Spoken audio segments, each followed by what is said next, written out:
가만히 한번 생각해 보세요. 우리는 어릴 적부터 정직이 최선의 방책이라고 배웠어요. 있는 그대로를 보여주고 진심으로 대하면 언젠가는 통할 것이라 믿어왔죠. 하지만 냉정하게 지난 세월을 돌아보세요. 그 순진한 정직함이 과연 당신에게 도와 존경을 가져다 주었나요? 아니면 오히려 약점이 잡히고 이용당하며 가슴 치는 후회만 남겼나요? 이제 착한 사람 콤플렉스에서 벗어나야 해요. 인생의 후반전에 들어선 당신에게 필요한 것은 무방비 상태의 솔직함이 아니라 고도의 지혜가 담긴 위장술이에요.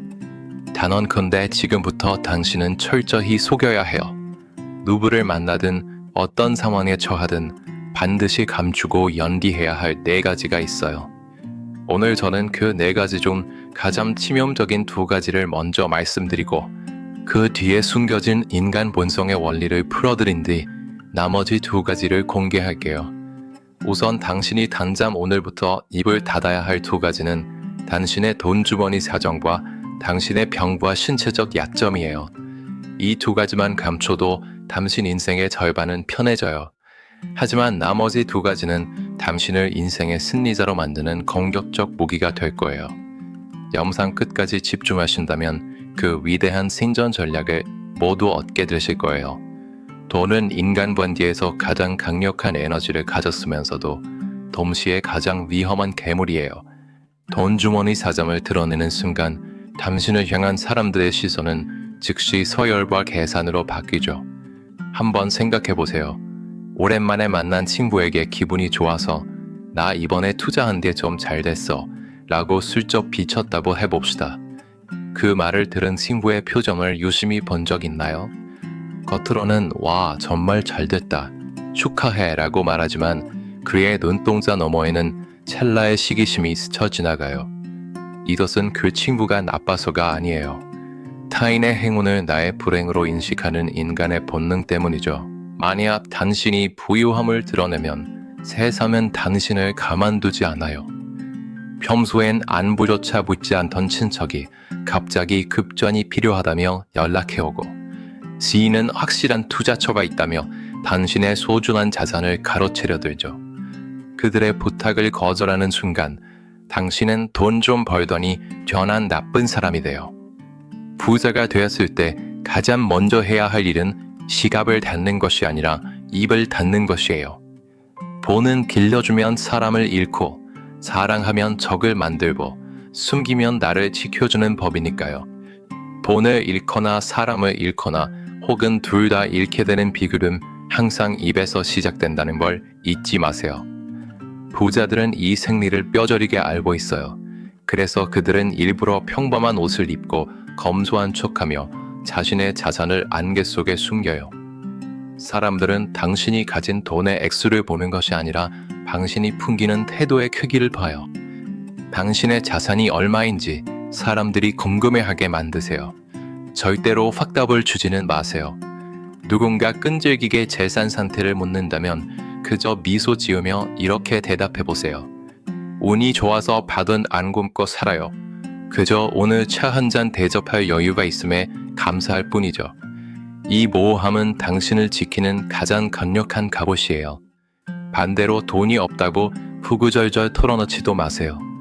요즘 자식 뒷바라지 하느라 내 노후 자금이 하나도 없어. 사업이 망해서 정말 힘들어. 이런 말을 뱉는 순간 당신은 스스로를 동정의 대상으로 전락시키는 거예요. 세상은 잔인해요. 당신이 힘들다고 말할 때 진심으로 눈물 흘려줄 사람은 10%도 안 돼요. 나머지 90%는 속으로 나는 저 사람보다는 형편이 낫네라며 비열한 위안을 얻죠.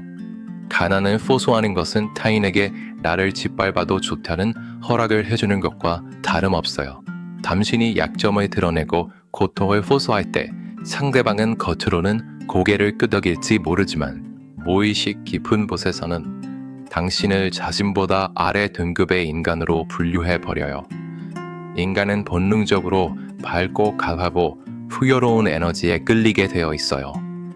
당신이 입을 열어 비참한 현실을 토로할 때마다 주변의 기임들은 뒷걸음질 치며 떠나가요. 가난의 기운을 풍기는 사람 곁에 오래 머물고 싶어하는 사람은 아무도 없으니까요. 성공하고 싶다면 성공한 사람처럼 말하고 행동해야 해요. 결핍을 드러내는 말은 당신의 앞길을 막는 거대한 벽이 될 뿐이에요. 결국 당신 곁에는 똑같이 신세 한탄이나 늘어놓는 패배자들만 남게 될 거예요.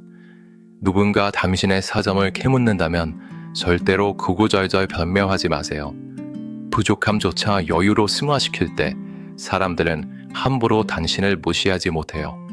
당신의 경제력은 오직 당신의 통장만이 알고 있어야 할 1급 비밀이에요. 나이가 들어 여기저기 아픈 곳이 생기는 것은 지극히 자연스러운 일이에요. 하지만 습관처럼 아이고 허리야, 이제 늙어서 죽어야지라는 말을 입에 달고 살지 마세요. 이런 말을 자주 하는 사람들을 보세요. 그들은 위로받고 싶어하고 누군가 내 고단함을 알아주길 바라죠. 하지만 그 소리를 듣는 타인의 무의식을 상상해보세요. 그들은 당신을 이미 시들어가는 고목나무 취급해요.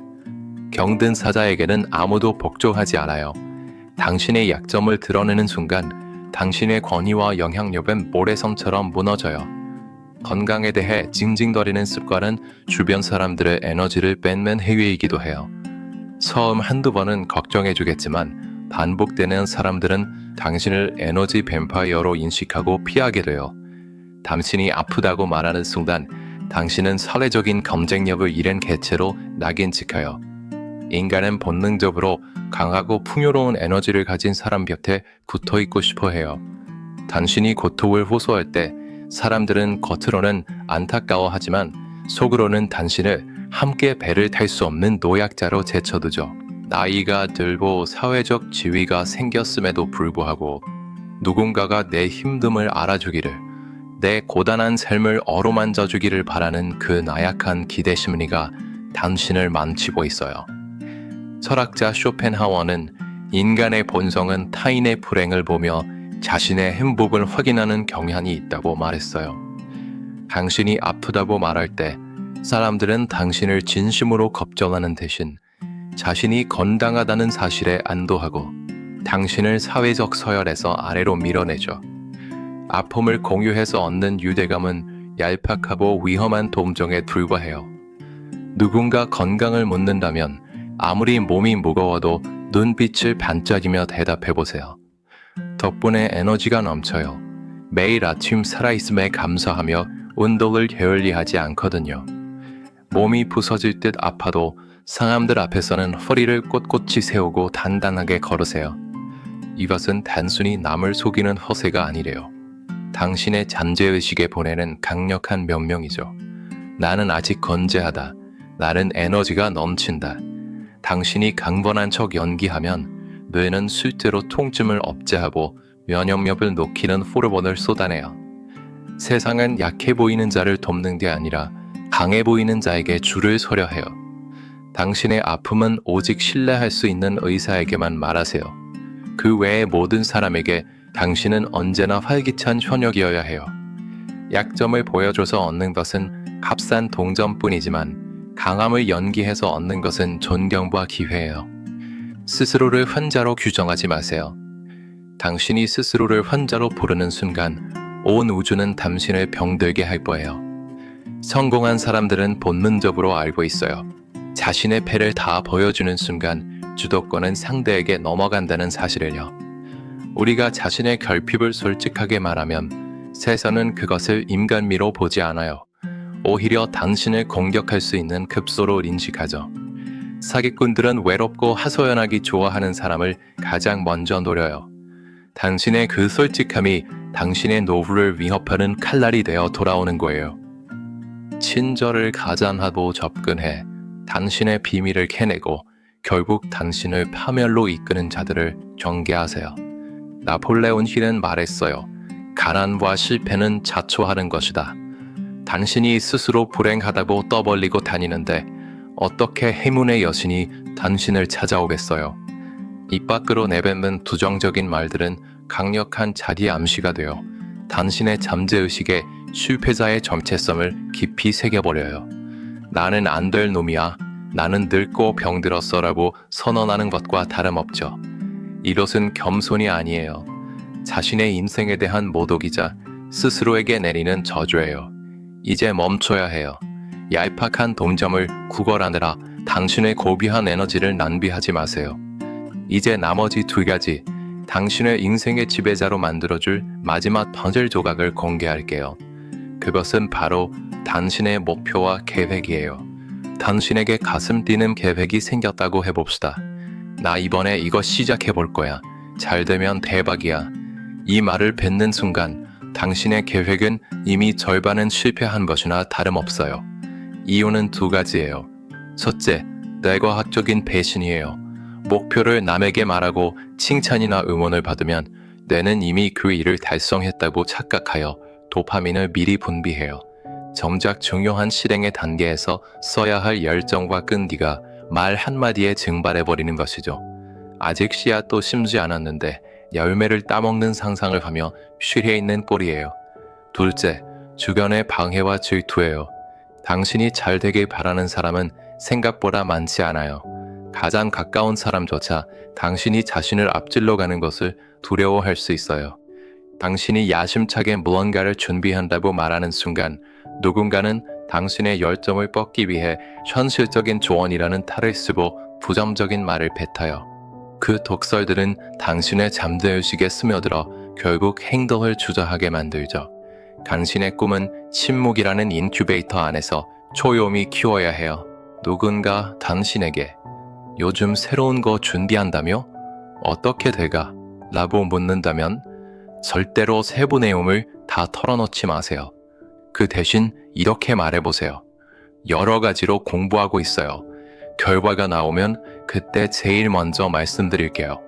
이 짧은 침묵이 당신의 계획을 보고하는 가장 튼튼한 단패가 돼요. 비밀이 없는 사람은 매력이 없고 계획을 다 말하는 사람은 두려움을 주지 못해요. 나폴레온 힐은 말했어요. 성취의 에너지는 입을 여는 순간 공기중으로 흩어진다.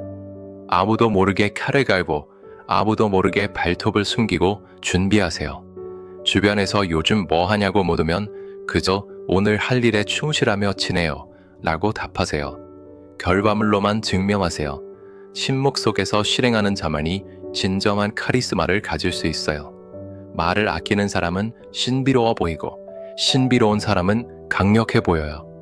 99%의 사람들은 준비되지 않은 채 자신의 패를 다 보여주며 패배를 자초하지만 당신은 침묵의 힘을 이용해 자신을 신비롭게 포장할 줄 알아야 해요. 마지막 네 번째 비밀은 당신의 가정사예요. 인생 후반전에서 가장 품격을 떨어뜨리는 행동은 남들에게 자기 집안 사정을 털어놓는 것이죠. 배우자의 흉을 보고 자식의 속 썩이는 이야기를 하며 위로받으려 하지 마세요. 당신이 가정 불화를 털어놓을 때 상대방은 마치 막장 드라마를 보듯 흥미진진해할 뿐이에요. 당신의 고통은 누군가에게는 안주거리에 불과해요. 고개를 끄덕이며 공감하는 척하겠지만 뒤돌아서서 당신을 비웃을 거예요. 가정 하나 제대로 건사하지 못하는 무책임한 사람으로 낙인 찍힐 뿐이죠. 가족은 당신의 가정 안쪽에 위치한 성체예요. 성체 내부의 균열을 적에게 알리는 것은 곧 항복선언과 다름없어요. 당신이 내뱉은 가족의 비밀은 화살이 되어 당신의 심장으로 돌아와요. 집안의 문제는 집안에서 해결하세요. 배우자가 야속하고 자식이 원망스러워도 대문 밖을 나서는 순간부터 당신은 세상에서 가장 화목한 가정의 주동이어야 해요. 외부에서 보여지는 당신의 가정은 언제나 단단하고 견고해야 하죠. 사람들은 가정이 안정된 사람에게 신뢰를 보내고 그런 사람에게 큰 기회를 맡겨요. 사생활을 베일 속에 감추어 고귀함을 유지하세요. 집안 이야기를 떠벌리는 순간 당신의 가정은 더 이상 안식처가 아닌 평가의 대상이 돼요. 자제분들은 어때요? 라고 묻는다면 부족한 부모 밑에서 자기 앞가림하며 잘 커줘와 고마울 따름이에요 라고 짧게 답해보세요. 더 이상의 세밀한 이야기는 불필요해요. 행복한 척이라도 하세요.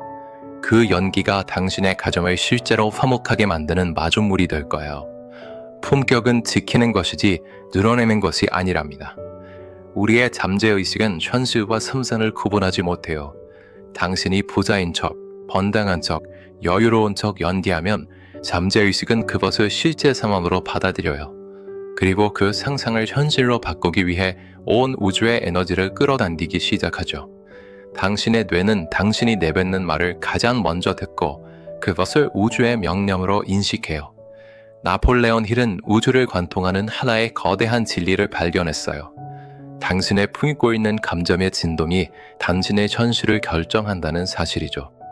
당신이 거울 앞에서 완처럼 행동하면 우주는 당신을 완으로 대접해요. 당신이 거지처럼 구걸하면 세상은 당신에게 동전 몇 푼을 던져주고 경멸할 거예요. 우주는 거대한 메아리와 같아요. 당신이 가난하다고 소리치면 우주는 그래 너는 가난하구나 라고 응답하며 더 큰 가난을 안겨주죠. 이것은 가혹한 형벌이 아니라 지극히 정직한 자연의 법칙이에요. 끌어당김의 법칙은 당신의 사정을 봐주지 않아요. 오직 당신이 발산하는 에너지에만 반응하죠.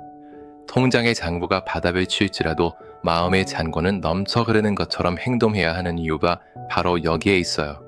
온몸이 아프고 수십 군데가 쑤셔도 펄펄 나는 청춘처럼 활기차게 걸어야 해요. 이것은 거짓말이 아니에요. 미래의 현실을 현재로 앞당겨오는 섬스러운 의식이에요. 매일 아침 거울 앞에서 당신의 새로운 모습을 연습해보세요. 불안한 눈빛을 지우고 입가에 여유로운 미소를 띄우세요. 누군가를 만날 때 평소보다 말수를 절반으로 줄여보세요. 질문을 받으면 즉시 대답하지 말고 1초만 뜸을 들인 뒤 낮고 단단한 목소리로 말하세요. 그 짧은 침묵이 당신의 무게감을 완전히 바꿔놓을 거예요. 사람들은 당신의 속을 잊을 수 없어 안달이 날 것이고 당신의 가치는 수직 상승하죠. 처음에는 이 가면을 쓰는 것이 거짓말을 하는 것 같아 불편할 수도 있어요. 하지만 이것은 기만이 아니에요. 당신 내부에 잠자고 있는 위대한 거인을 깨우는 성스러운 두름이죠. 부정적인 현실이 내 내면을 잠식하지 못하도록 막아내는 철벽이에요. 딱 100일만 버텨보세요. 남들에게 하소연하고 싶은 욕구, 자랑하고 싶은 욕구를 억누르고 이 4가지 비밀을 사수하세요. 100일 뒤에 당신은 거울 속에서 전혀 다른 사람을 마주하게 될 거예요. 공기가 바뀌고 만나는 사람이 바뀌고 마침내 운명이 바뀌는 기적을 체험하게 될 거예요. 당신은 이제 인생이라는 무대 위의 명배우가 되어야 해요. 감독은 당신 자신이고 각본도 당신이 쓰죠. 영웅이 되세요. 승리자가 되세요. 설령 지금 주머니에 먼지뿐이라 해도 가슴 속에는 우주를 품은 듯이 행동해 보세요. 습관이 성격이 되고 성격이 운명이 됩니다. 당신이 연기하는 그 모습이 반복되고 반복되면 어느 순간 그것은 가면이 아니라 당신의 진짜 얼굴이 돼요. 환경이 사람을 만드는 것이 아니라 사람이 마음먹기에 따라 환경을 지배할 수 있어요. 당신의 변화는 당신 한 사람의 성공으로 끝나지 않아요. 당신의 당당한 뒷모습을 보고 자란 자녀들에게 가장 위대한 유산이 될 것이며 패배감에 젖어 있는 주변 사람들에게 강력한 희망의 등불이 될 거예요. 나폴레온 힐은 말했죠. 사람이 마음에 품고 믿을 수 있는 것은 무엇이든 성취할 수 있다. 이제 선택은 오직 당신의 몫이에요. 오늘 들으신 이 이야기가 그저 귀가를 스치고 사라지는 한 줄기 바람이 되게 하지 마세요. 오늘 당신은 달라야 해요. 당신의 심장을 뛰게 했던 그 전율과 결심을 우주에 단단히 고정해야 해요. 신목함으로써 강해지고 감춤으로써 위대해지세요. 입을 다스려 전화를 당신의 편으로 만드세요. 당신은 승리하기 위해 태어난 사람이에요. 풍요를 누릴 자격이 충분한 사람이죠. 이제 그 새로운 정체성을 온몸으로 받아들이세요. 세상 그 어떤 것도 당신의 이 고귀한 자존감을 훼손하지 못하도록 단단히 지켜내세요. 이 새로운 모습으로 남은 인생을 살아간다면 당신의 노후는 황금빛으로 찬란하게 빛날 거예요. 당신은 이제 과거의 낡은 껍질을 완전히 벗어던졌어요. 거울 앞에 섰을 때 당신은 소스라치게 놀랄 거예요. 그곳에는 더 이상 늙고 지친 패배자가 서 있지 않기 때문이죠. 당신의 눈빛은 깊고 고요한 호수처럼 흔들림이 없으며 당신의 인매는 세상의 어떤 풍파도 웃어넘길 듯한 여유로 가득 차 있어요. 고귀한 침묵과 현명한 위장술로 세상을 호령하세요. 당신이 왕처럼 행동하면 사람들은 당신을 왕으로 대접할 거예요. 그 위대한 법칙의 실천자가 되세요. 당신은 이미 승리했습니다. 사랑합니다. 그리고 축복합니다.